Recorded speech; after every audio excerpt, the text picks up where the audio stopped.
ब्राह्मण वर्सेस यादव, क्या यादवों को राम कथा पढ़ने की, बांचने की, प्रसारित करने की इजाजत नहीं होनी चाहिए? ये श्रेष्ठ होता है, वो श्रेष्ठ होता है। अरे सबका डीएनए एक है। मैं जानता हूं कि आप यादव हैं, लेकिन मैं इसलिए नहीं पूछ रहा हूं कि आप यादव हैं, मैं इसलिए पूछ रहा हूं कि आप स्वामी रामदेव हैं। मैं सन्यासी हूँ।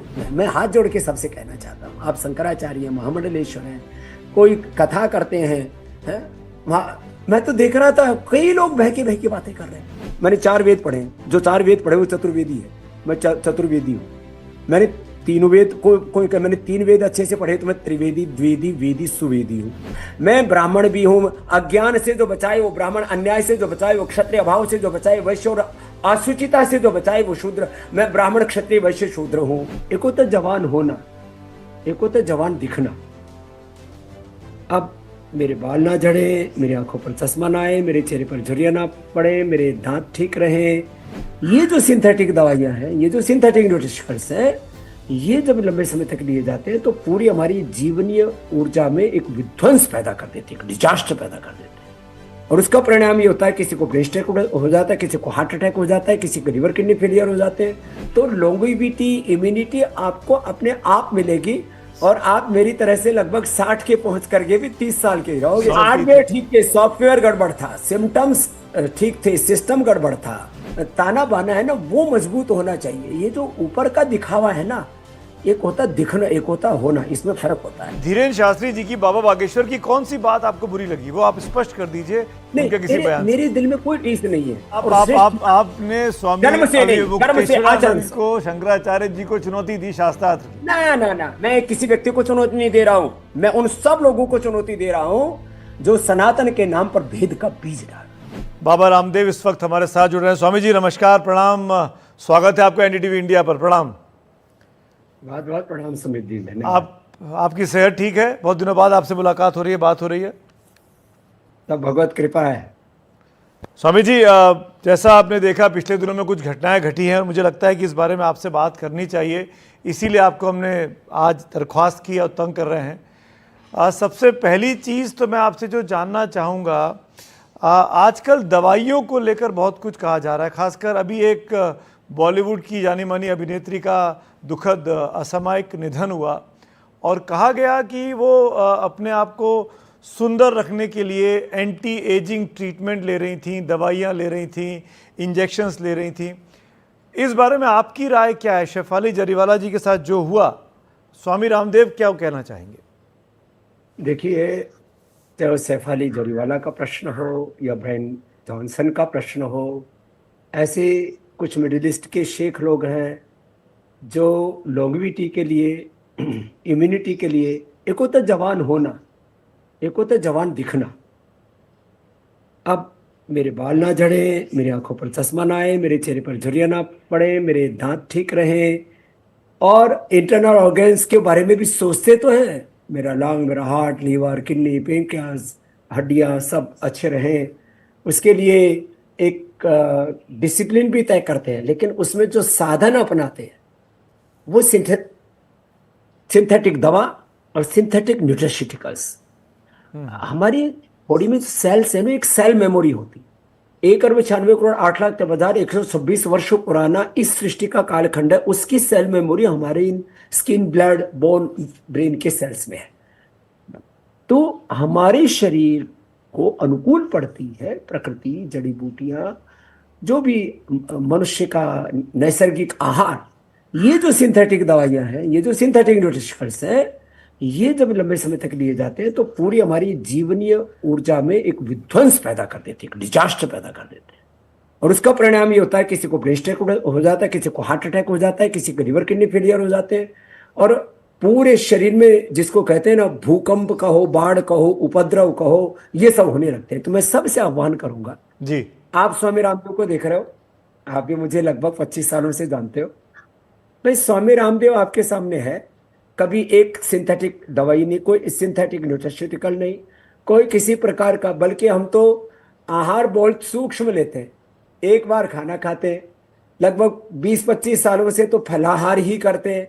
तो जितना कम खाते हैं, सात्विक खाते हैं, योगाभ्यास करते हैं, प्रसन्न रहते हैं, जीवन का एक संतुलित दृष्टिकोण रहना चाहिए, तो लॉन्गेविटी, इम्यूनिटी आपको अपने आप मिलेगी, और आप मेरी तरह से लगभग 60 के पहुंच करके भी 30 साल के ही स्वामी जी, रहोगे। ये मेरी बायोलॉजिकल ये सारी दुनिया देख सकती है। आज शायद आप पहली बार अपनी उम्र का खुलासा कर रहे हैं कि आप 60 साल के आसपास हैं।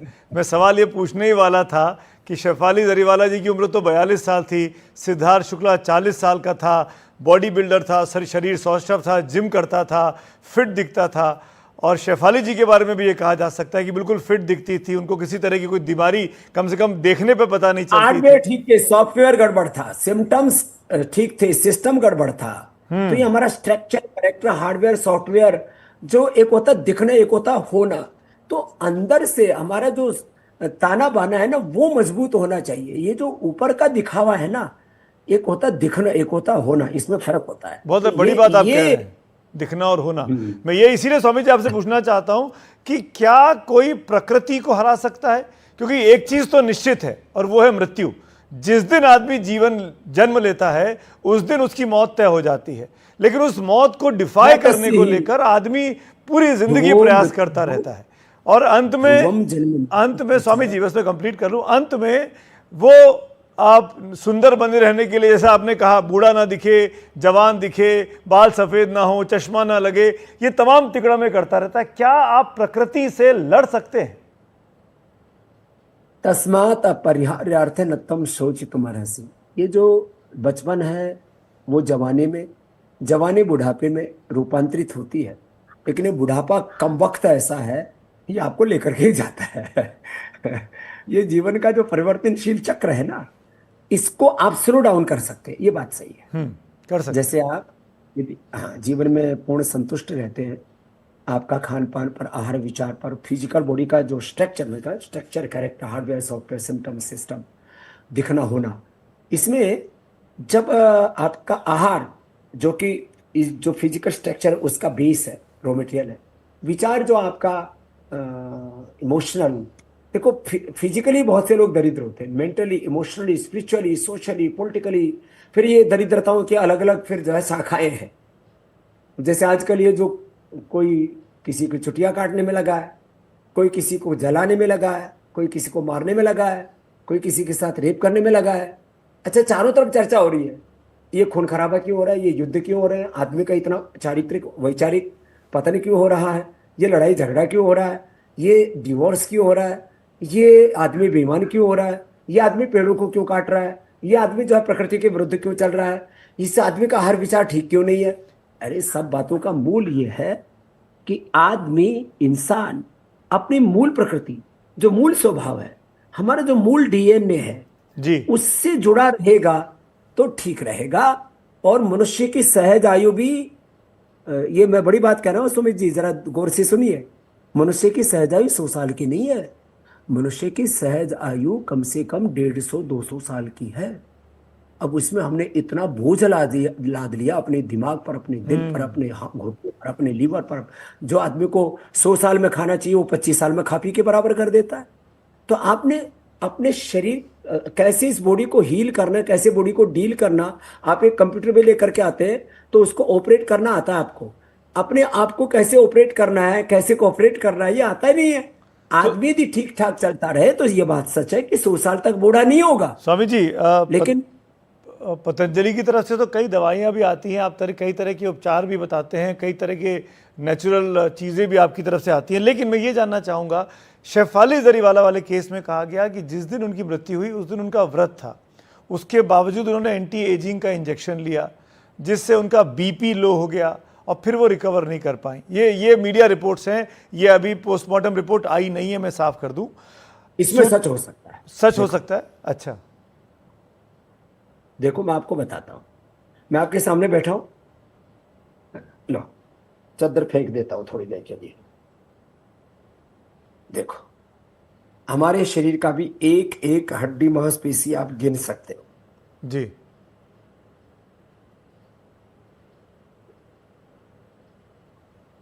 जी, मैंने भी 40 दिन का उपवास किया, और 40 दिन का उपवास किसके साथ? नारियल पानी के साथ। मैंने भी 11 दिन का भी पिछले दिनों उपवास किया। मेरे एक मित्र हैं, प्रसन्न सागर जी उनका नाम है, उन्होंने 496 दिन का उपवास किया, 15-15 दिन करके, एक एक महीना करके। और 550 दिनों में 30 बार टॉयलेट गए, 30 बार तो लघु शंका के लिए, 20-25 बार शायद टॉयलेट के लिए गए, और कोई दिक्कत नहीं हुई। इसका एक तरीका है उपवास कैसे करना। निर्जला उपवास करने का भी तरीका है। जिस दिन निर्जला उपवास करना होता है उस दिन पहले दिन फलाहार करें, नमक मीठा मिर्ची मसाले ना खाएं। कोई नहीं तो आपको आप पानी नहीं पिएंगे तो सुबह से शाम तक डिहाइड्रेशन हो जाएगा, आपको यूटीआई की प्रॉब्लम हो जाएगी, बहुत दिक्कत में आ जाएंगे। तो उपवास भी एक विज्ञान है, आहार भी एक विज्ञान है, जीवन एक विज्ञान है। तो आप अपने आप को, अपने बॉडी को, अपने, अब देखो मैंने तो कोई जिद नहीं किया है, लेकिन टोले शोले हमारे कोई कम है क्या? लेकिन हमारे जो टोले शोले हैं वो टूटे भी नहीं। लोग उनके मसल्स टूट जाते हैं, देखने में ऊपर से ऐसे इधर उधर से दिखाते हैं शरीर को। इसलिए मैं कहूंगा ये जो अति है ना, चाहे वो व्यायाम में अति है, आहार में अति है, उपवास में अति है, दवाइयों में अति है, जो है मैं यही आपसे ये पूछना सब अति छोड़नी पड़ेगी। मैं यही आपसे पूछना चाह रहा था, ये जो आजकल के बच्चे हैं, युवा हैं, खासकर जो ग्लैमर इंडस्ट्री में है, बॉलीवुड में है, ये तमाम लोग जब जिम जाते हैं तो प्रोटीन का सेवन करते हैं, बाहरी कुछ कुछ चीज़ें लेते हैं। ये लोग, जैसे कि शेफाली जरीवाला ने खुद कहा कि वो एंटी एजिंग ट्रीटमेंट करा रही हैं। मैंने कुछ वीडियोस देखे हैं जिसमें एक्ट्रेसेस अपने चेहरे पर इंजेक्शन लगवाती हैं कि झुर्रियाँ ना पड़ें, केमिकल शरीर के अंदर जाता है। ये सब चीज़ें कितनी हानिकारक हैं? बोटॉक्स की इंजेक्शन से लगाती हैं, केमिकल पीलिंग करवाती हैं, फिर इधर उधर कुछ कहीं का इधर उधर का मांस कहीं इधर उधर फिट करवाती हैं प्लास्टिक सर्जरी करवाते हैं। तो देखो, आदमी के होठ, मेरे होठ मोटे मोटे दिखे, मेरे चेहरा ऐसा दिखे, यहाँ से फिर ये चमड़ी खिंचवा करके कान के पास बंधवाते हैं, फिर आर्टिफिशियल हेयर लगवाते हैं। चलो बिग बिग तो ठीक है, उसमें कई को तो परमानेंट सिर में दर्द हो जाता है। ये सारी देखो, आप नैसर्गिक जीवन जियो। और देखो, मैं कोई प्रदर्शन की दृष्टि से, आत्मश्लाघा की दृष्टि से नहीं कह रहा हूं। 50 साल से मैं योगा अभ्यास कर रहा हूं और बहुत संतुलित आहार लेता हूं। सामाजिक आर्थिक राजनीतिक दृष्टि से आपने खूब देखा है, बड़े बड़े संघर्ष भी हमने झेले हैं। उसके बाद भी कभी अकेलापन नहीं, कभी सोनापन नहीं, कभी खालीपन नहीं, कभी जीवन में जैसे कहते हैं ना, कोई असंतुष्टि नहीं, सहजता के साथ जी रहे। क्या दिक्कत है? यानी अगर आप प्राकृतिक और नैसर्गिक रहें, मूल तरीकों को अपनाएं, डाइट पे कंट्रोल करें, व्यायाम करें, योग करें, वॉक करें, बाहर की चीज़ों का शरीर के अंदर ज़बरदस्ती इंजेक्ट ना कराएं या सेवन ना करें, तो भी आप स्वस्थ रह सकते हैं। छेड़छाड़ मत करो, छेड़छाड़ मत करो जितना जितना आप छेड़छाड़ करेंगे उतना नुकसान का खतरा बढ़ जाता है। और ये हमने आज कई सारे लोगों के साथ देखा है। और ये तो केवल हम बात वो कर रहे हैं स्वामी जी, जो आदमी आर्टिफिशियल चीज़ें लेता है, और ये आज की तारीख में जो मानसिक तनाव है, दबाव है इस जीवन का, जीवन की आपाधापी का, इस कॉम्पिटिटिव वर्ल्ड का, इस मैनेजमेंट की दुनिया का, वो एक अलग तनाव है जीवन में। हाँ देखो, सबसे बुरा असर पड़ता है हमारी सोच का। 1 सेकंड के 1,00,000वें हिस्से में ब्रेन के सिग्नल स्थूल सूक्ष्म कारण शरीर नम मनोमय प्राणमय विज्ञान में कोष अष्टचक्र नवद्वार 72 कोण 72,10,201 नाड़ियां 37 ट्रिलियन सेल्स तक पहुंच जाते हैं मेरे भाई। 2,400 किलोमीटर लंबा हमारा रेस्पिरेटरी ट्रैक है। हम एक श्वास भरते हैं तो पूरा शरीर ऑक्सीजन से फुलफिल हो जाता है। 2,400 किलोमीटर लंबा रेस्पिरेटरी ट्रैक, उससे जुड़ा हुआ 1,00,000 किलोमीटर लंबा सर्कुलेटरी ट्रैक, उससे एनर्जाइज हो जाता है। और ये 99% बॉडी ऑटोनॉमिक सिस्टम पर चलती है। हमारे कहने से हाथ पैर ऊपर नीचे उठते हैं, बाकी लीवर किडनी ब्रेन पूरा अंदर का सिस्टम पूरा 99% ऑटोनॉमिक अपने आप काम कर रहा है। हम सो रहे हैं, हम जाग रहे हैं, हम होश में, हम बेहोशी में, नशे की स्थिति में, तो भी वो काम करता है। तो मीन्स ये जो प्राकृतिक व्यवस्था है ना, 99%, इसको कहते हैं प्रकृति का विधान, भगवान का विधान। मैं हमेशा 3 चीजें कहता हूं। एक, देश में देश का संविधान, आध्यात्मिक दृष्टि से हमारा सांस्कृतिक विधान, वेद विधान, सनातन संविधान, और स्वास्थ्य के लिए प्रकृति का संविधान। इसका अतिक्रमण नहीं करोगे तो सुखी रहोगे। देश एक के चीज संविधान के खिलाफ जी चलोगे तो कहीं ना कहीं गच्चा खाओगे। देश के सनातन जो संविधान है, जो एक शाश्वत सत्य है, उनका आप अतिक्रमण करोगे तो फिर जन्म जन्मांतरों के लिए आप गड्ढा खोदोगे। और प्रकृति का विधान तोड़ोगे तो बीमार होकर के, रोगी दुखी लाचार होके, दरिद्र होके, शरीर से, इंद्रियों से, मन से, विचार से, वाणी से, व्यवहार से, स्वभाव से, आचरण से दरिद्र होकर के जियोगे। हमारे यहाँ अष्टविध दारिद्र्य का है। तो ये जी दरिद्रता किसी के जीवन में नहीं देखना चाहता। मैं आगे बढ़ूं उसके पहले इस विषय पर एक सवाल और लेना चाहता हूं। जब जब बच्चे जवान होते हैं तो शरीर के लिए केयरलेस हो जाते हैं, जो मन में आता है करते हैं, जैसे चाहते हैं रहते हैं। जब बुढ़ापे की ओर अग्रसर होते हैं तब उनको लगता है कि नहीं, हमको तो जवान दिखना है, चश्मा नहीं लगाना है, बाल काले करने हैं, शरीर मजबूत होना चाहिए। जब सही उम्र होती है तब आप अपने शरीर को नहीं सुनते हैं। जब उम्र की शरीर के हाथ से निकलने लगती हैं चीज़ें तब आप शरीर पर बोझ डालते हैं। ऐसे लोगों को जो 40वें 50वें साल की उम्र के पड़ाव पर आ गए हैं और फिर वो रिवर्स गाड़ी चलाना चाहते हैं, उनके लिए 3 या 4 नुस्खे बताइए।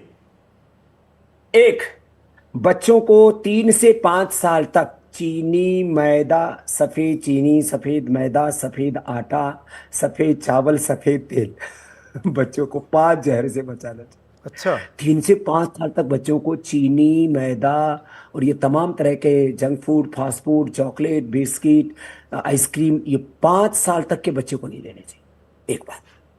जवानों को, जवानी में इतना जोश, इतना जुनून, इतनी ताकत होती है, उसको पता ही नहीं कि तू कभी बूढ़ा भी होगा। जवान कोई नहीं सोचता कि वो बूढ़ा, और बूढ़ा आदमी कहता है कि ये ऐसा बुढ़ापा पल्ले पड़ा है तो छोड़ ही नहीं रहा पीछा, अब इसको रिवर्स गियर लगाओ। तो जवानी में आदमी को होश नहीं खोना चाहिए।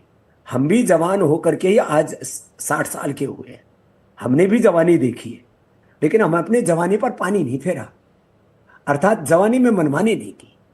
तो इसलिए हमारे यहाँ कहता है गुरु शास्त्र गोविंद की मानो। जो गुरु और शास्त्र को, सत्य को, जो एक है जीवन का, थोड़ी 4 दिन की चांदनी फिर अंधेरी रात, कुछ थोड़ी देर की खुशियां, जिंदगी भर का गम, थोड़ी देर का सुख, जिंदगी भर का दुख, थोड़ी देर का प्यार, जिंदगी भर की तकरार, ये सब चीजें गड़बड़ झाला है। तो जिंदगी में ये जो बहुत ज्यादा उथल पुथल मची है ना, थोड़ा जीवन को धीरज के साथ, इसलिए धर्म का पहला लक्षण का धैर्य क्षमा दमोस्तयम शौचम इंद्रिय निग्रह, धैर्य पूर्वक जीना सीखो। थोड़ा परिणाम सोचो। मैं 2 ही बातें कहूंगा, परिणाम सोच करके काम करो। कुछ भी खाओ, पियो, जियो, जो करना है, बिजनेस करो, व्यापार करो, राजनीति करो, जो कुछ करना है परिणाम सोच करके करो, एक बात। और दूसरा, जिंदगी को थोड़ा बैलेंस में जियो, बिल्कुल पागलपन सही नहीं। बात। ये जुनून है ना, देखो मुझ में भी जुनून है, लेकिन वो जुनून क्या है? कुछ करने का जुनून है, खाने पीने का जुनून नहीं। मैं भी खा सकता हूं, एक समय में मैं 1 किलो मक्खन खा सकता हूं मेरे भाई, एक समय में मैं 1 किलो लड्डू खा सकता हूं, एक समय में मैं 2 लीटर जूस पी सकता हूं। अरे 2 वाह, लीटर दूध तो मैंने खूब पिया गुरुकुल में, लेकिन मैं ये काम करता नहीं हूं खाने पीने में पागल नहीं, भोग वासनाओं में पागल नहीं, ऐसे ही क्रोध में भी पागलपन नहीं। हर चीज में जो पागलपन है ना, थोड़ा सा शांति। और बहुत बूढ़ों के लिए कहना, बुजुर्गों के लिए, जी कि जो हो चुका है उसको धीरे धीरे रिवर्स कीजिए। एक दिन में, रातों रात कुछ बदलने वाला नहीं है। एकदम से कोई एआई नहीं है। Life is not AI, life is RI. ये रियलिस्टिक सत्य है आपके जीवन का। तो ऐसा नहीं कि आपने कंप्यूटर में एआई का बटन दबाया और जब बूढ़ा जवान दिखने लग गया मतलब फोटो तो जवान हो सकती है, शरीर जवान नहीं हो सकता है। फोटो रिवर्स में होकर सुंदर आप लग सकते हैं, लेकिन आप अपने आप को रिवर्स नहीं कर सकते कि जो खामियां आपने जवानी में और बचपने में गलती की हैं वो बुढ़ापे में दिखनी ही दिखनी है। कोशिश होनी चाहिए कि बचपन से एक लाइफ संयमित हो जाए, जैसा कि स्वामी रामदेव जी सलाह दे रहे हैं। स्वामी जी, आपकी इजाज़त से 1-2 विषय और लेना चाहता हूँ और मैं चाहूँगा कि आप ज़रूर उस पर टिप्पणी करें। ये जो उत्तर प्रदेश का मामला चल रहा है, अभी आपने उसका जिक्र भी किया, मैं जानबूझ के उस वक्त नहीं टोका आपको, ब्राह्मण वर्सेस यादव। क्या यादवों को राम कथा पढ़ने की, बाँचने की, प्रसारित करने की इजाज़त नहीं होनी चाहिए? क्या राम अलग अलग है सबके? देखता नहीं, अखबार तो पढ़ता ही नहीं, सोशल मीडिया पर एंगेजमेंट इसलिए नहीं रख पाता कि मुझे 18 घंटा सेवा करनी होती है। लेकिन आपका इंटरव्यू में मैंने जरूर देखा, वो शॉर्ट वीडियो आ गया था मेरे पास में। आपने एक हमारे पूज्य शंकराचार्य जी का भी इंटरव्यू लिया, और आपने और भी कई विद्वानों का मैंने देखा। आप इस मामले में दसियों लोगों से बात कर चुके हैं।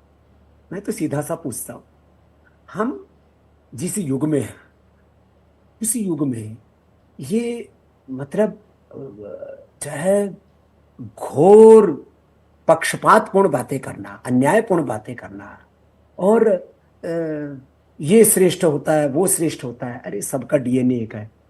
मैं साइंटिफिक टेम्परामेंट से बात करूं, हमारा संविधान भी कहता हो और हमारा वेद भी कहता है। वेद का पहला ही मंत्र है अग्निमीळे पुरोहितम ज्योतिरग्राह आर्या नहीं जाने न सदृशम पवित्रम हे विद्यते। वेद की ऋचाओं से लेकर के, और मैंने श्रीमद् भगवत गीता का ऋते ज्ञाना न मुक्ति, तो ज्ञान के उपासक हैं। देखो तो सही, सबके भीतर डीएनए एक जैसे। हमारे पूर्वज एक, प्रकृति माता एक, धरती माता एक, भारत माता एक, हमारे पूर्वज एक, राम कृष्ण के हम संतान है। मूलतः एक मनु या अनेकों मनु हुए, उनसे मानव हुए, जो भी मान्यता है, विश्वास है। अब हम करीब 200 करोड़ वर्ष पहले जाके नहीं देख सकते, लेकिन जो एक विश्वास है, उनके सूर्यवंश और चंद्रवंश हुआ, तो सारे के सारे सूर्यवंशीय चंद्रवंशीय, और एक परंपरा चली आई है। इसमें भाई जब पूर्वज एक है, डीएनए एक है, धरती माता एक है, प्रकृति माता एक है, ये कहाँ का भेदभाव आ गया? आदमी में जो ऊंच नीचे दिख रहा है वो गुण कर्म स्वभाव के अनुरूप दिख रहा है, और उसी को ही चातुर्वर्ण्यमया सिस्टम गुण कर्म विभाग से, गुण कर्म स्वभाव के आधार पर ये भेद दिखने को मिलते हैं। कोई ज्ञान प्रधान है, ये जातियां नहीं है, ये गुण कर्म स्वभाव है, व्यक्ति की विशेषताएं।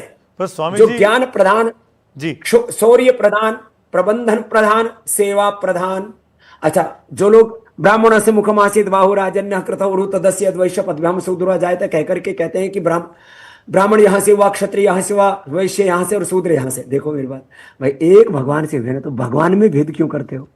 और भगवान की बनाई हुई सृष्टि में भेद क्यों डालते हो? तो ये भेद का जो बीज डालते हैं वो वेद का मर्म नहीं जानते। तो शंकराचार्य अविभूतेश्वरानंद की आपने नाम नहीं लिया, मैं ले लेता हूं क्योंकि मैंने 2 दिन पहले उनका इंटरव्यू किया। वो बार बार कहते रहे कि वर्ण व्यवस्था जरूरी है, ब्राह्मण का काम ब्राह्मण करेगा, शूद्र का काम शूद्र करेगा, एक दूसरे का काम नहीं कर सकते। मनुस्मृति को भारतीय संविधान से ऊपर बता दिया। अब देखो, मैं दोनों बातें कहता हूं, सब जगह अतिक्रमण है। अब जो ऐसी बातें करते हैं कि ब्राह्मणों का काम ब्राह्मणों को करना चाहिए, उनमें दूसरा का हस्तक्षेप नहीं होना चाहिए, तो जितने भी ब्राह्मण हैं उनको ग्राम panchayat, ward member, MLA, MP, CM, PM आदि कुछ भी न बनने का संकल्प ले लेना चाहिए। भाई तो क्षात्र धर्म है, हम तो कोई चुनाव नहीं लड़ेंगे, राजनीति में नहीं आएंगे। अपनी सब दुकानें बंद कर देनी चाहिए, अपनी सब फैक्ट्रियां बंद कर देनी चाहिए, अपनी खेती बाड़ी किसानों को दे देनी चाहिए। भैया तो कृषि कर्म जो है ये तो वैश्यों का है। तो भाई आज ब्राह्मण सब कार्य कर रहे हैं ना, ब्राह्मण ने सब जगह जो जैसा उसका गुण कर्म स्वभाव था, जैसी उसकी क्षमता योग्यता पात्रता थी, वैसा उसने किया। क्षत्रिय भी सब काम कर रहे हैं। क्षत्रिय जो है, बहुत से हमारे यहाँ तो परंपरा से मठ है जहां क्षत्रिय ही माने राजपूत ही, अहीर, जाट, गुजर, ओबीसी ही वहां पर पुजारी होता है। तो क्षत्रिय भी सब काम कर रहा है, वो भी जो है ब्राह्मण कार्य भी कर रहा है, क्षत्रिय कार्य भी कर रहा है, वैश्य कार्य भी कर रहा है, और सेवा के कार्य भी कर रहा है।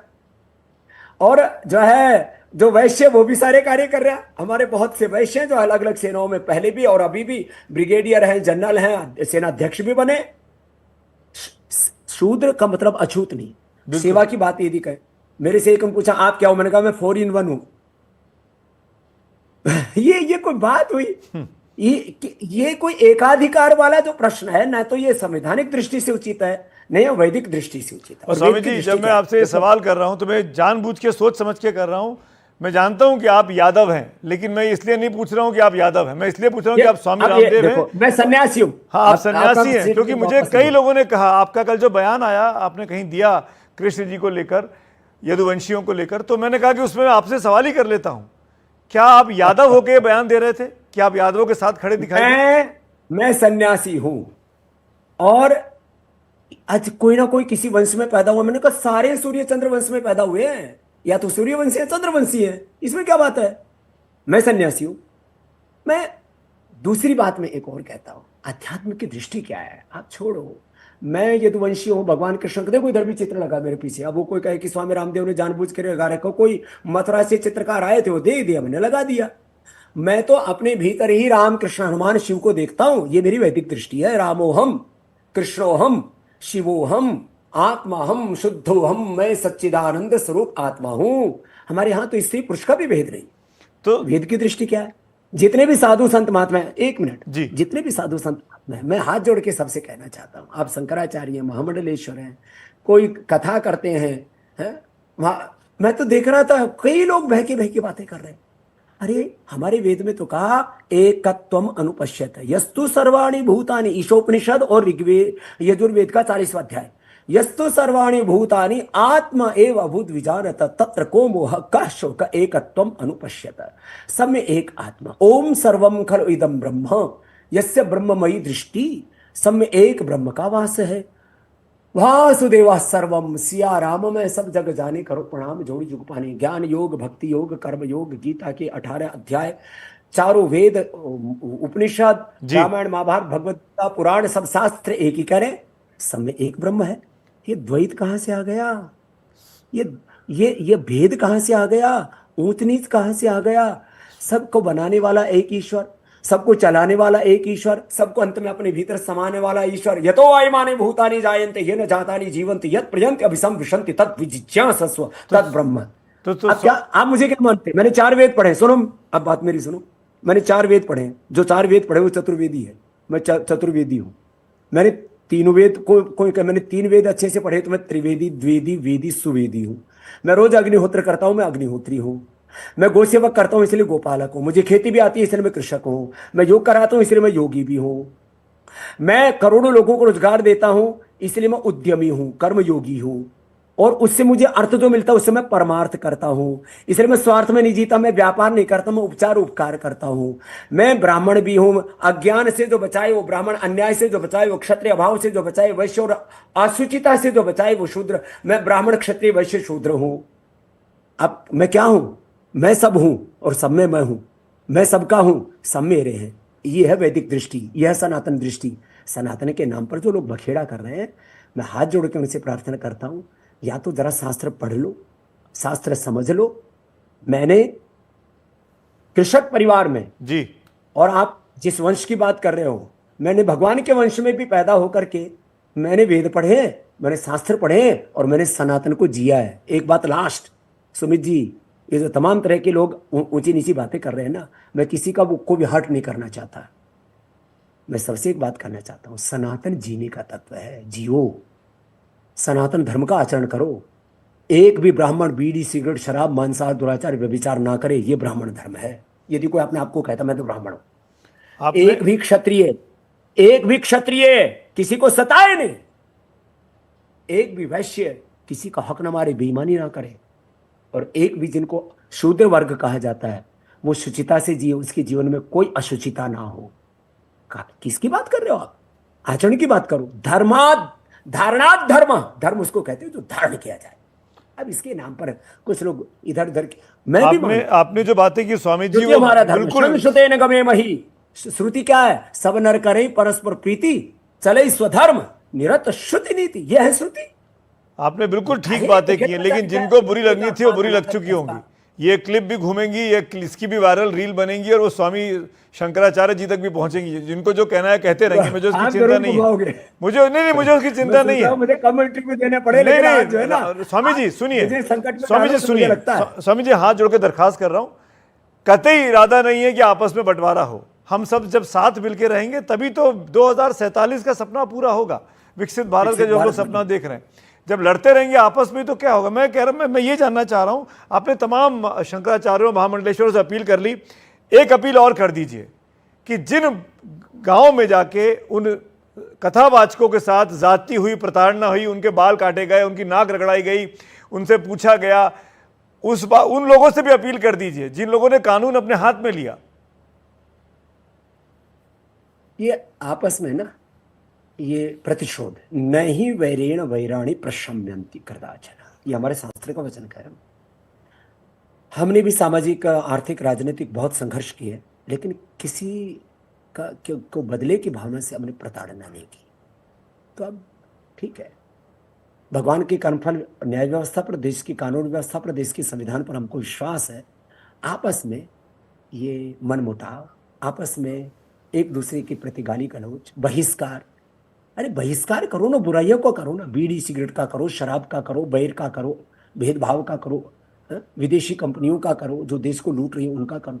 अच्छा देखो, सनातन के ऊपर आक्रमण कोई सनातन विरोधी करे, गजवाए हिंद वाले करे, या इधर उधर वाले जो देश को इस्लाम में, ईसाइयत में, कम्युनिज्म में और दूसरे तीसरे साम्राज्यवाद, पूंजीवाद में, कैपिटलिज्म में, एक कई तरह के जो है साम्राज्यवाद, पूंजीवाद, आधिपत्यवाद है, उनमें जो लपेटना चाहते, अरे वो सनातन का विरोध विदेशी ताकतें करें, सनातन का विरोध जो धार्मिक दृष्टि से, सांस्कृतिक, वैचारिक, सैद्धांतिक दृष्टि से हमसे सहमत नहीं है वो लोग करें, बात समझ में आती। आपस में फिर भी क्यों कर रहे हो भाई? स्वामी जी, आपस में तो मिलजुल, जिन लोगों का आपस अपमान में हुआ, क्या बट रहा है? और मैं हाँ बोलो। जिन लोगों का अपमान हुआ स्वामी जी इटावा वाली घटना में, जो कथावाचक थे, उनका अभिनंदन किया एक राजनीतिक पार्टी ने अपने मंच पे बुलाकर, उनका सम्मान किया। उस पर भी शंकराचार्य जी ने अपनी टिप्पणी दी। मैं उससे उनका रिएक्शन नहीं मांग रहा हूं, लेकिन मैं आपसे जानना चाहता हूं, क्या अखिलेश यादव समाजवादी पार्टी ने वो ठीक काम किया, उनका अभिनंदन कर कर, उनका सम्मान कर कर? ठीक है, इसमें सुमित भाई एक बात बताऊं आपको, ये जो है ना, इसमें दसियों प्रकार के झूठ चल रहे हैं। अब किसी ने उन पर गंगा जल छिड़का कि उस पर किसी का मूत्र छिड़का, ये किसी को नहीं पता। कोई कहता है कि उन्होंने अपना आईडी नकली बना रखा है, अभी तक आईडी नकली बने हुए की कोई प्रूफ नहीं है। कोई कह रहा है उन्होंने झूठ बोला कि हम ब्राह्मण हैं और फिर कथा की, इसका कोई प्रूफ नहीं है। कोई कह रहा है कि उन्होंने किसी माँ बहन बेटी को छेड़ा, इसका कोई प्रूफ नहीं। आपस में ऐसी ही चीजें डाल करके समाज में भेद डाल रहे हैं। फिर कोई कह रहा है कि जो है मतलब और भी बहुत सारी बातें, एक अपने सहूलियत के हिसाब से लोग एक बात उठा करके उसका जो है, कुछ हमारे कथाकार और भी, मैं बहुत मतलब दुख के साथ इस बात को कह रहा हूं, जो हमारे बागेश्वर वाले बाबा जी सारे हिंदू समाज को जोड़ने की बात कर रहे थे, वो भी इन्हीं झूठी बातों में से एक आधी बात को लेकर के फिर टिक्का टिप्पणी करने में लग गए। मैं उनको भी फोन करूंगा। वो तो आपके भक्त हैं, वो तो आपके भक्त हैं, आप उनको अपने साथ लेके कई बार चले हैं। अपना हाँ, हमको कहते हैं आप हमारे जो है गुरु तुल्य हो, हमारे बड़े भ्राता हो, हमारे अभिभावक हो। अरे भाई ऐसी बातें मत बोलो। ये जो सुनी सुनाई बातें, मैंने एक भी कोई संदर्भ नहीं लिया बिल्कुल अपनी बातों को कह, क्यों? ये सब चीजें ना आरोप प्रत्यारोप हैं, और जिनका अनादर अपमान हुआ, अब कहते सबको गिरफ्तार कर लो, उनको भी कर लो और उनको भी कर लो, दोनों को जेल में डाल दो, ये कर लो, वो कर लो। स्वामी जी, मैं एक मिनट रोक रहा हूँ ये सब आपको। न्याय, जो भी है न्याय का काम न्याय करे, पुलिस का काम पुलिस करे। आपस में अब वैर मनुष्य खत्म करो, एक दूसरे का बहिष्कार करो, बुरी चीजों का बहिष्कार करो। और मैंने एक बात कही ना, सनातन धर्म के मूल्यों को जीवन में जियो, जीने में जोर पड़ता है। जो मुंह में कुछ भी, जुबान से कुछ भी बड़बड़ कर देना, बकवास कर देना, कुछ भी हल्की बात कर देना, मैं वही पूछ रहा था आपसे कि आपको धीरेन्द्र शास्त्री जी कर देना, धीरेन्द्र शास्त्री जी की, बाबा बागेश्वर की कौन सी बात आपको बुरी लगी, वो आप स्पष्ट कर दीजिए ताकि सबके सामने आ जाए। उनको मैं खुद फोन करके बोल दूंगा। पर आपने नाम लिया उनका, मेरे बगैर पूछे आपने नाम लिया, इसलिए पूछा मैंने कि कहीं तो कोई दिल में आपके टीस है, कसक है उनके किसी बयान से। मेरे दिल में कोई टीस नहीं है। मैंने तो जो भी मेरे मित्र मंडली में हैं, जो हमारे बड़े हैं, मैंने तो 2-4 लोगों से बात हुई, सबसे एक ही बात कही, भाई आग में घी मत डालो, ये आपस में मनमुटाव पैदा मत करो।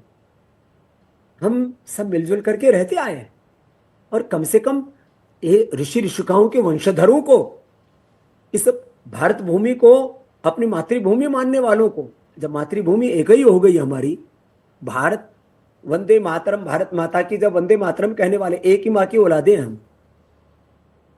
जाति पंथों के बंटवारे, झूठ कहावे तेरे द्वारे, तेरे लिए सब एक समान, कोई नीच न कोई महान, सारा जग तेरी संतान, रघुपति राघव राजा राम, पतित पावन सीताराम। अच्छा देखो, विचित्र बात है, कुछ लोग ना टीका टिप्पणियों में कह रहे ब्राह्मण सर्वश्रेष्ठ होता है। जब ब्राह्मण सर्वश्रेष्ठ है और पूजते हैं क्षत्रिय को, भगवान राम को पूजते, भगवान कृष्ण को पूजते, तो ब्राह्मण सर्वश्रेष्ठ है। मैं भी कह रहा हूं, मैं तो कहता हूं ब्राह्मण भी सर्वश्रेष्ठ है, क्षत्रिय भी सर्वश्रेष्ठ है, वैश्य भी, शूद्र भी सर्वश्रेष्ठ है। किससे? आचरण से।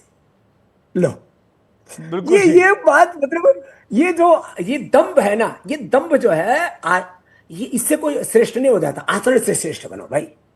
जाति वर्ण समुदाय वर्ग इसके नाम पर जो भेद डाल रहे हैं। एक बात और कह देता हूं, देखो कुछ एक एक वाक्य उन्होंने जो है मध्यम मार्गी बोला हमारे शंकराचार्य जी ने, जी कि एक है वर्णवादी, एक है आधुनिकतावादी, मैं दोनों को सम्मान करता हूं, ऐसा बोले। अब मैं इसमें एक बात और जोड़ता हूं, कोई शास्त्र के अनुरूप जीवन जिए ना, तो शास्त्र को अपने ढंग से मत व्याख्या करो। शास्त्र के अनुसार तो मैं भी जीता हूं, लेकिन मैंने शास्त्र को समग्रता से देखा है। तो शास्त्र को जो समग्रता से देखेगा ना, वो कभी जातिवादी नहीं हो सकता। वो कभी किसी को घृणा नफरत तो कर ही नहीं सकता। भेदभाव ऊंच नीच की दृष्टि तो आ ही नहीं सकती उसमें। शास्त्र में मर्यादाओं का वर्णन, जो वर्णाश्रम धर्म है ना, जिसके ऊपर बहुत प्रकार का भ्रम फैला रहे हैं कुछ लोग, वर्णाश्रम धर्म पूरा का पूरा आचरण से जुड़ा हुआ है, चित्त से जुड़ा हुआ है, चेतना से जुड़ा हुआ है, चरित्र से जुड़ा हुआ है।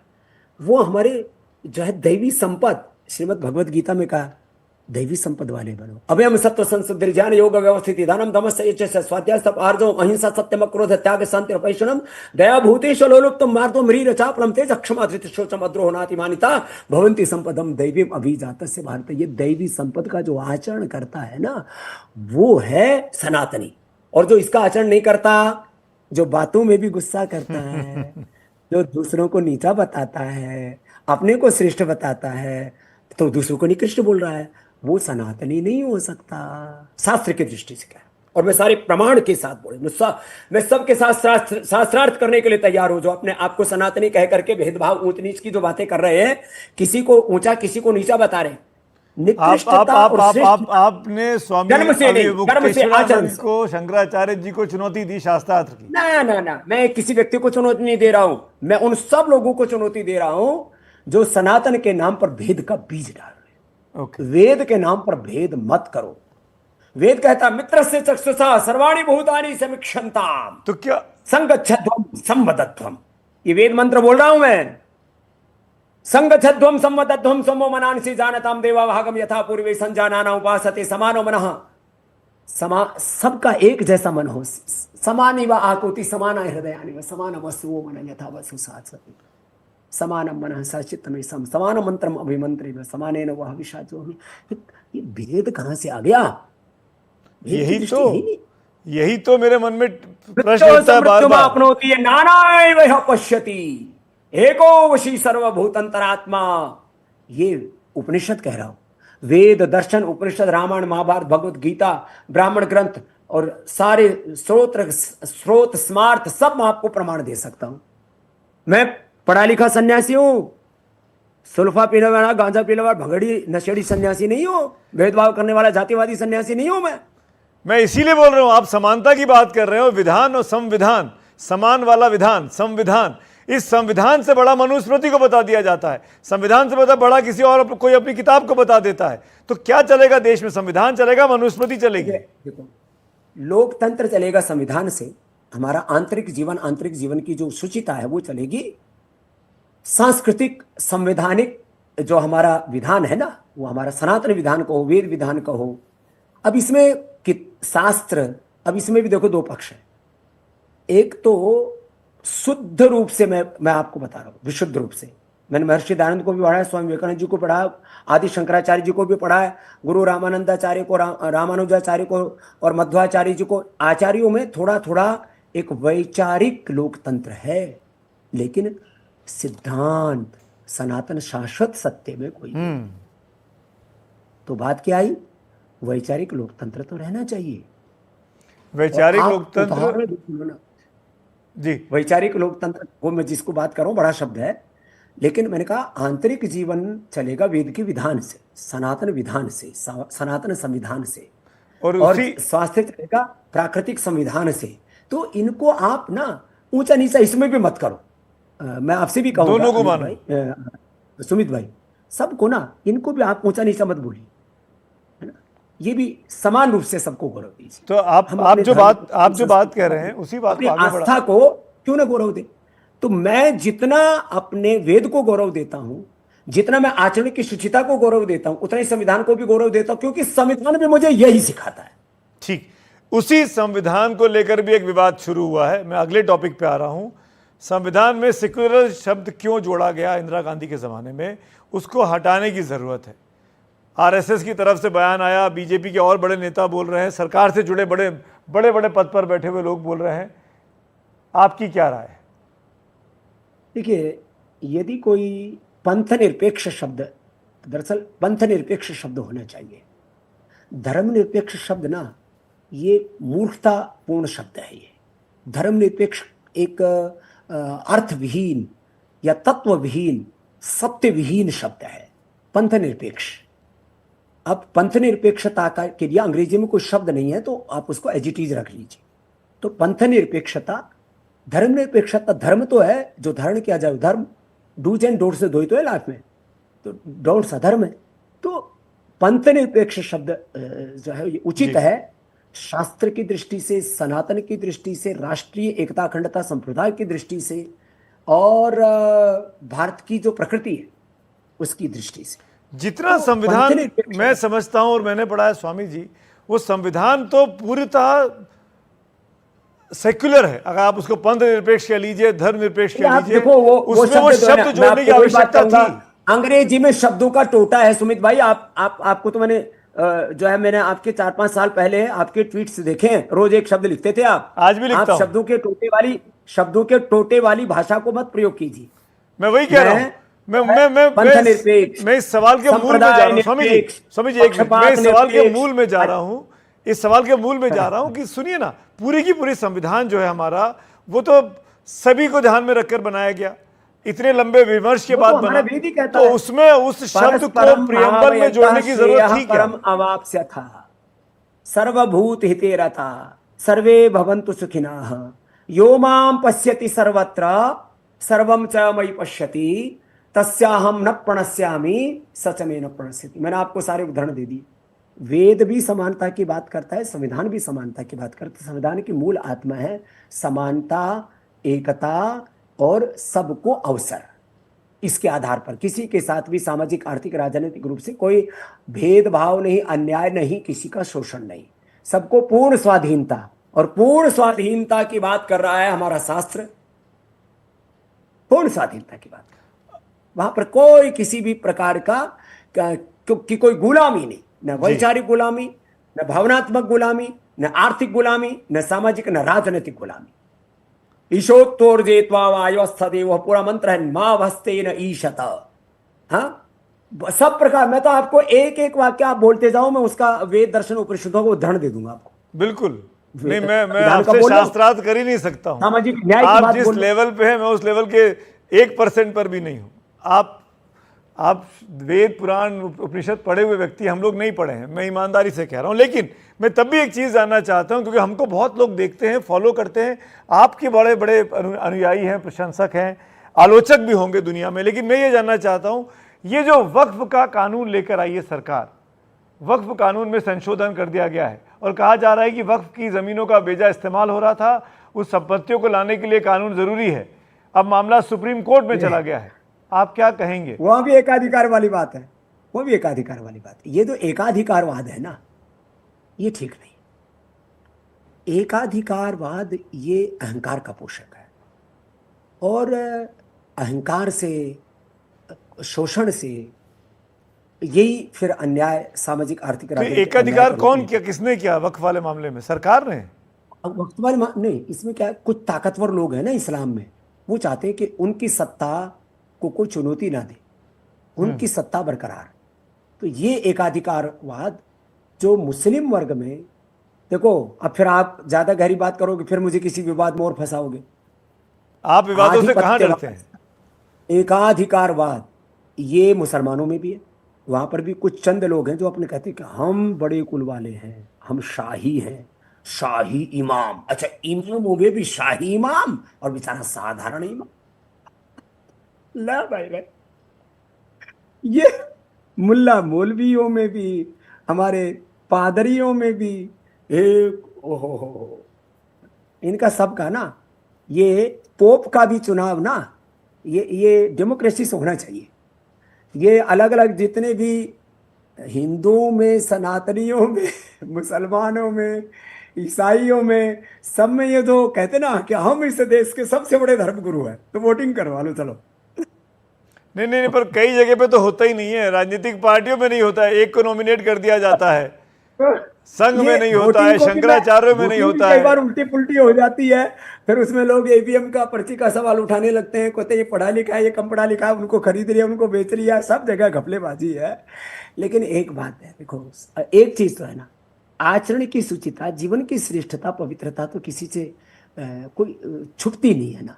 तो ये मेरे कानून लाख आलोचक, तो ये कानून लाख जरूरी है। आलोचक होंगे, वो भी एक बात तो कहते हैं, काम तो बाबा अच्छा ही कर रहा है, बाकी कुछ उसके विचार हैं, उससे हम ऐसा बताएं। तो ये कानून जरूरी था वक्फ के संशोधन का, आपको लगता है? ऐसे ही कानून होने चाहिए जहां इक्विलिटी की बात हो, एकता, समानता, स्वाधीनता, न्याय, equality, justice, oneness, harmony. These are the basic values of our constitution. तो ये स्वामी जी बहुत अच्छी बात आपने की। आपने आपने मुस्लिम के संविधान के वक्फ के कानून में तो बदलाव कर दिया, पर मंदिरों को लेकर कुछ नहीं कहा, मंदिरों की संपत्तियों को लेकर कुछ नहीं कहा। कोई जाने माने जानकार हैं, उनका यह कहना है कि यूनिफॉर्म सिविल कोड की आवश्यकता है, समान नागरिक संहिता होती, सबके लिए एक जैसे कानून बन जाते, सबके लिए एक ही तरह की संपत्तियों के कानून होते। आप सहमत हैं? अब देखो ये मामला बड़ा गहरा है। हर साल 1 लाख करोड़ रुपए से ज्यादा मंदिरों का पैसा राजनीतिक लोग लेकर के बैठ जाते हैं। अब एक तरफ कहते हैं हम तो सेक्युलर है और हमारा धर्म से कोई लेना देना नहीं, धर्म धर्म की प्रकृति के अनुसार चलेगा, ठीक है। तो भाई धर्म का फिर पैसा तुम क्यों लेते हो? भगवान का पैसा गौशाला में, धर्मशाला में, विद्यालय में, संस्कृति के उत्थान में, संस्कृत के उत्थान में, दीन दुखियों के कल्याण में, वो अपने आध्यात्मिक मूल्यों की प्रतिष्ठापना के बड़े बड़े अनुष्ठान हैं, उनमें लगना चाहिए ना। तो ये मंदिरों का पैसा लेके क्यों बैठते हैं राजनेता? और माफ करना, मैं किसी के प्रति भेदभाव की दृष्टि से नहीं कह रहा हूं, ये मंदिरों का चढ़ावा का पैसा लगभग लगभग सभी राजनीतिक दलों ने इसको कब्जाया है। बड़ा इल्जाम लगा रहे हैं आप, हेडलाइन देके जा रहे हैं। इल्जाम कहाँ लगाया मैंने? किसी पर जवाब, इल्जाम उसको कहते हैं जो झूठी बात कही जाए। मैंने आरोप किस पर लगाया? नहीं, आपने नाम नहीं लिया, पर आप आपने देखो पत्रकार हो, मैं आपके एक एक शब्द को पकड़ूंगा, शब्द ब्रह्म होता है। बिल्कुल बिल्कुल पकड़िए, हम तो पब्लिक डोमेन में इसीलिए हैं कि हमारी गलतियों को सुधारें आप, हमको गलती मानने में तो भी आरोप दिक्कत नहीं नहीं लगा है। है, हकीकत में नहीं, पर आपने एक बड़ी गंभीर बात की है कि जो चढ़ावा आता है वो राजनीतिक पार्टियां, जिस तरीके से आप बोल रहे हैं उसका, हाँ मैं बोल रहा हूं, उसके ऊपर बोर्ड बना देते हैं, फिर उस बोर्ड में क्या होता है वो सबको पता है। बिल्कुल। कुछ जगह जो मंदिर प्रबंध समिति है उसमें भी अव्यवस्था है, और कुछ जगह सरकार की तरफ से भी जो व्यवस्थाएं चल रही हैं, वहां प्रबंधक बैठा दिया जाता है, उसकी तरफ से भी अव्यवस्था है। इसकी बहुत ही विवेकपूर्ण व्यवस्था होनी चाहिए, धर्मपूर्ण व्यवस्था होनी चाहिए, न्यायपूर्ण व्यवस्था होनी चाहिए। कम से कम जो सनातन धर्म के मंदिर हैं, उनके सनातन धर्म के मंदिरों का पैसा सनातन धर्म के जो मूल सिद्धांत है, मूल रीति नीति है, मूल परंपराएं, उनकी प्रतिष्ठा के लिए खर्च होना चाहिए। एक आखिरी मुद्दा और, उसके बाद मैं आपका समय नहीं लूंगा, और ये मामला जिस भाषा में हम और आप बात कर रहे हैं, मैं हिंदी को लेकर बात करना चाहता हूं। हिंदी भाषा पर बंबई में, महाराष्ट्र में विवाद हो गया, और जो वैकल्पिक बनाई गई थी हिंदी भाषा को पढ़ाने के लिए तीसरी भाषा के तौर पर, उसको भी सरकार ने ऑर्डर जारी कर वापस ले लिया। देवेंद्र फडणवीस साहब की सरकार ने, बीजेपी की सरकार ने। अब महाराष्ट्र में हिंदी की क्या स्थिति है आज की तारीख में आधिकारिक तौर पर, यह मुझे नहीं पता, इस पर आपकी टिप्पणी? देखिए, पूरे देश को एकता के सूत्र में बांधने के लिए सारे लोकमान्य गंगाधर तिलक जी से लेकर के, जो महाराष्ट्र में, जिन्होंने कहा था कि स्वराज्य हमारा जन्मसिद्ध अधिकार है, और भी मैं तो महाराष्ट्र के जितने भी स्वातंत्र वीर, सावरकर जी से लेकर के सब ने, और हमारे संघ के बहुत बड़े महापुरुष हुए बहुतों ने, और महर्षि दयानंद से लेकर के स्वामी विवेकानंद जी से लेकर के, और जितने भी महापुरुष हैं सभी सब देखो, एक समय तो था संस्कृत पूरे राष्ट्र को एक सूत्र में बांधे हुई थी, हमारी पाली और प्राकृत भाषा जितने भी थी। फिर संस्कृत ने राष्ट्र को एक सूत्र में बांधा, संस्कृति ने बांध के रखा। अब हिंदी जो है वो एक हमारी राष्ट्रभाषा, वो तो एक संवैधानिक उसको दर्जा मिला हुआ है, उसको पूरे देश में गौरव होना ही चाहिए। बाकी अपनी जितनी भी हमारी भारतीय भाषाएं उनको भी समान रूप से गौरव होना चाहिए। तो ये जो त्रिभाषा का फार्मूला है, जिसमें राष्ट्रभाषा, हमारी मातृभाषा और फिर अंग्रेजी से लेकर के कोई भी विदेशी भाषा, तो ये इस त्रिभाषा फार्मूले के ऊपर बहुत विचार विमर्श हुआ है। इसके ऊपर मुझे लगता है गंभीरता से कार्य हो।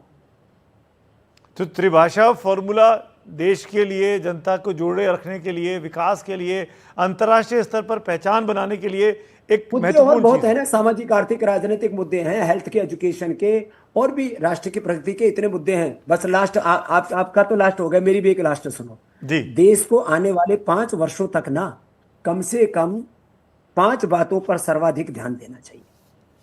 सब लोग सुबह सुबह योग करें और दिन में 8 से 18 घंटा, 8 घंटा, 12 घंटा, 16 घंटा, 18 घंटा काम करें। खेती में, बिजनेस में, व्यापार में, विधायिका, कार्यपालिका, न्यायपालिका में, जिससे कि अपने देश की करेंसी की वैल्यू डॉलर, पाउंड और यूरो के मुकाबले हम उसके मुकाबले ला सकें। देश के सब लोगों को आपसी भेदभाव, मनमुटाव, ऊंच नीच, ये बड़ा वो बड़ा, सब एक समानता की बात करते हुए सबको आपस में जोड़ने की बात होनी चाहिए। और सबको सब प्रकार के इन वैचारिक, सामाजिक, राजनीतिक उपद्रवों से दूर रह करके इस बात के लिए काम करना चाहिए कि सारे समाज में ऐसी समरसता आ जाए कि कोई भी धर्मांध शब्द थोड़ा गलत अर्थ में प्रयोग हो गया। धर्म तो अंधा होता नहीं है। जो मतांध है, या मैं कहूंगा कि जो बौद्धिक रूप से दिवालिया लोग, किसी भी प्रकार के कोई मजहबी लोग, राजनीतिक लोग समाज को तोड़ ना सके, ऐसी चेष्टा सब भारतीयों को करनी चाहिए। सबको एक लक्ष्य रखना चाहिए। हमारा स्वप्न है आने वाले 2047 तक ऐसा विकसित राष्ट्र जो आर्थिक दृष्टि से ही नहीं, आध्यात्मिक, वैचारिक, सांस्कृतिक दृष्टि से भी दुनिया की सबसे बड़ी शक्ति बने। कोई भेदभाव, ऊंच नीच यहां पर ना रहे। तो आध्यात्मिक और आर्थिक शक्ति संपन्न राष्ट्र, न आध्यात्मिक दरिद्रता और न आर्थिक दरिद्रता, सब प्रकार की संपन्नता, स्वस्थ, समर्थ, संगठित, विकसित भारत परम वैभवशाली राष्ट्र बने। मैं भी महान बनूं आचरण से, मेरा भारत भी महान बने, ये मेरा। आप भारत माँ के लिए गीत गाते हैं, उसी नोट पर खत्म कर देना चाहता हूं। हाँ, ये तो है। देश के लिए जिए, समाज के लिए जिए, ये धड़कने, ये श्वास हो मातृभूमि के लिए। एक एक एक दिव्य ज्योति से असंख्य दीप जल रहे, कौन लो बुझा सके आंधियों में जो जले। तेज पुंज हम बढ़े तमस चीरते हुए, ये धड़कने श्वास हो मातृभूमि के लिए। और एक लास्ट बात जी, हिंदू के लिए ना मुसलमान के लिए, जीना है तो जिए हिंदुस्तान के लिए। आपसी मतभेद हमें जीने नहीं देंगे, देश न रहा तो हम कैसे रहेंगे। सोचना है हमें हिंदुस्तान के लिए, एक है लहू का रंग पहचान के लिए। जीना है तो जिए हिंदुस्तान के लिए। भारत माता की जय, वंदे मातरम। बहुत बहुत धन्यवाद स्वामी जी। आपकी बातें तमाम बड़े बड़े लोगों तक पहुंचे जो समाज को एक रखने की तरफ। आपकी बातें सुनकर कम से कम अपना सर पर प्रयास जारी रखें। बहुत बहुत धन्यवाद स्वामी रामदेव जी।